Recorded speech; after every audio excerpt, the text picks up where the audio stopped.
All right, so what has been the focal point of everything we've been talking about for the last year? Well, that's not the focal point. That's being closer to God. there you go. And being closer to God for what purpose? There is a defining thing. Ask yourself this question. What was the thing that brought sin into the world? What was it? What brought it in? Eating the apple. Think about that though. It wasn't the act of eating the apple. What was it? Trying to be your own God. Huh? Trying to be your own God. Knowledge. Think about this thing. What was the temptation? We're all batting around it, but we've not said the actual, because y'all know we're hung up on words. Words have meanings, words have themes, words have power. No. The snake. The desire of fruit. Think about this thing. They desired the fruit of that tree. They desired it. They desired this thing. So in Proverbs 12:12, I like to live in this existence to where, I told you the story about the monk that lived in a monastery. Has anybody ever seen a monastery or anything like that? Only in Avatar. Well, there's one out on, if you go out on, it's not Asher, Arch Street. Yep. Huh? Arch Street and Yeah. that exit, I have seen that. Pratt Road or something like Yeah, that. yeah, there's one out there. And it's weird because there are just people that are living, that's what they do. They live in this little area. Well, I think it's like the 16th, 18th century, whenever it was, this guy wrote this book. It was called The Practice of the Presence of God.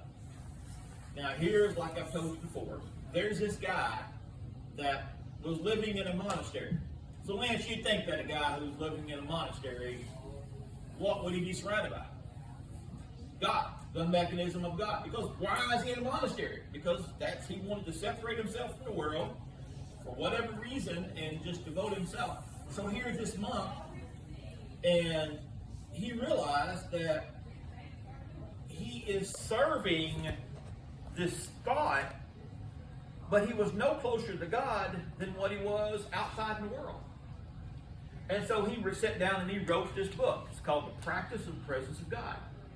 And what it was about is, again, this guy realizing that you put yourself in this surrounding that you would think that God would be everything, but what he ended up being he was a cobbler. And so his job was to fix the shoes. And so that's what he did. And every day he'd do the thing. And so he was caught up. You'd get up. You would have your prayer time. You'd have your study time. Then they'd have their work time. Then they'd have their prayer time. Then they'd have their study time. Then they'd have their work time. They would get so caught up in the mechanisms of what they was doing, Dory, that they completely changed or replaced the image of the pursuit of God with the pursuit of the things of God. Does that make sense? And so this guy realized this, and he says, so what do I got to do? And so he realized that one of the things that inhibited him, or in other words, that stopped him, he would constrain God or put God into communication with God into prayer time. He would say, here's his prayer time. This is when he's talking to God. And then he wouldn't think about God. He'd be doing his shoes and doing his other thing he would do. He'd go do his studies, but he wasn't thinking about God. Wasn't in this communication with God. What do parents desire above all things? Obedience. Besides kids leaving, but no sooner than we want our kids to be gone, we want to hear from our kids. We want that communication. We desire that thing. My grandchildren, and I know how Danny and Joyce feels. You desire that communication, and even if it's just a phone call, it's just that thought. And so this is how God is. God desires us. He desires our presence. But yet we fill our life up with so many things that we really don't practice the presence of God. And so this monk wrote this book about how he had to relearn how to devote himself to an open communication with God. But David, you know the problem with an open communication with God? Is that once you open that communication with God and you have God around you all the time, God's listening now. He's there. And the thing is that he's now part of it. It says, draw near to him and he'll draw near to you. So, this whole thing is us trying to draw near to God. And a few weeks ago, as I told you, I had gotten off into this little study, and man, I was really excited about it. And next thing I knew, I got attacked by it. And it's so funny because I have tried now to, in everything, look for God. To look for God in everything. And it's so funny, the very thing that I was wrestling with, there was a guy in the book that I'm reading, he had to wrestle with the same thing, Lance. Very same thing that I went through, he went through. And so I believe that that is how God works. If you will really envelop God and let God consume you, he will start giving you answers to things that you don't even know how to conceive, how to get these answers. As an example, y'all remember last week I was telling you about my jaw. I'm sitting here, Dory, and I'm constantly working my jaw. And my jaw would hurt by the end of the day. And I'm grinding my teeth, and it's just driving me nuts. And I'm like, again, David, instead of going into this thing and saying, hey, God, I need help going into this thing before it becomes a problem, I usually wait until it's a problem.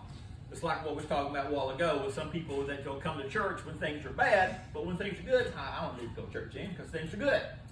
Well, you know, if you think you go to church when things are bad, it's like preventive maintenance on the car. Take care of it when it's doing good and keep it going. Then you ain't got to fix it later on. Yeah. So here's this thing, is that I like, okay, God, I remember laying down. I said, now you've got to help me here. I can't do this no more. This is driving me absolutely nuts. And all of a sudden I hear, chew gum. Chew gum? Yes. Because it's a habit. What I did was a habit.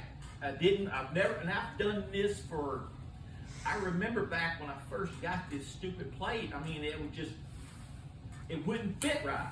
And you're trying to make it fit right, and your teeth don't line up perfect, and it's just like, and I just hear a word, and it says, chew gum. And so I was like, what's that going to do? It's going to stick to my teeth, it's going to do all these different things, and think about all the reasons to not do it. And it just says, chew gum. So I go buy gum. And I sit there and I pop me a few sticks in my mouth, and I'm like, what is this going to do? Then all of a sudden again, I hear these words. It breaks the habit. What do you mean, it breaks the habit? Well, the longer you go without doing whatever that thing is that is habitual to you, the longer it is before you do it again. Does that make sense? You're breaking that cycle. And so I didn't understand that until I started realizing that is true. Because when I would chew the gum, what it would do, my mind, and I would actually, because Amber would get mad, has always gotten mad at me because I chew a piece of gum, the minute the flavor's gone out of it, it's on the ground. She said, well, you always want new gum. I was like, well, yeah, because this gum sucks. I don't like it no more. So what happened is that I started chewing it last week. Now here's an instance of God telling me to chew gum, explaining to me why to chew gum, and doing all these things, and it's helped me. Well, I've realized that every time I wear my little earbuds, guess what I get? An ear infection. Every time. That if I wear them for a couple of days, Lance, you've seen me wear them, then I'll pull them out, I get an ear infection. I'm like, God, what do I do? It says chew gum. Here it goes again. God, give me an answer, Danny. Chew gum. Well, come to find out, when you've got an ear infection, because your ear, anybody ever had an ear infection that you can remember? Well, your ear gets clogged up. And so you got to grab that sucker to break that seal, get that nastiness out of it. Well, you know what chewing gum does? It breaks that seal. And the stuff will drain out, believe it or not. And I'm like, wow. See, that's an advantage of having this relationship with God. The disadvantage of having this relationship with God, God's like, you know, I ran into an issue with something, and he says, what happened to your study time? Well, I got busy, God. I've had to go work, and I've had to do all these other things. And he's like, okay, how'd you get to work? In other words, how did you get this business? Well, okay, I confess, I didn't do this. God, you did this. Because the scripture says it is God who gives us the increase. And I'm like, okay. He says, so I blessed you, but then all of a sudden, the very thing that I blessed you through, you stopped doing that thing. And so I was like, okay, God, so how do I fix this thing? He says, go back to where you broke at. And so I went back, and I ended up at Proverbs 12. And I was telling Danny about this the other day, because this is a thing that is just, it is just honestly amazed me. But as well, what is the one rule that I've always told you? Remember, think about this. It's not important what you study, right? How you study. It's not how you study. It's study. where it what? Where it takes you. Because it's going to take you somewhere that you're going to go, I'll be daggone. It always does it. So I've been wrestling, and I was like, I even tried to explain it to Danny the other day, this word, and I was like, it's still not, because I knew that I had not received the full understanding of it yet. And so I sit here this morning, and I got up early, and I even tried it last night, and I'm going through my mind about this whole thing. So we're going to start with the surface reading of it. And it's always funny when you start with the surface reading, you can kind of see it. And I was listening to one of Amber's rappers. I always call it the Christian gangster rapper. And it was talking about something, and he said to God, he said, these words are not making sense. And I realized that's what I had struggled with, that the words were not making sense. Because I could not break them apart what they meant. So we go to Proverbs 12:12. It says, the wicked desireth the net of evil men, but the root of righteousness yieldeth fruit. And so the thing that got me was the root. The word, the root. Because that is the source. And when you look at it, this is the word sheresh. This is the word root. And what it talks about is, it tells of the relationship to us. Where we're at, how we got here, how we can benefit, how we can grow, how we're set back. So the thing is that what did it say in the Bible? It said that if God destroyed the plant, what is it going to do to us that are grafted in?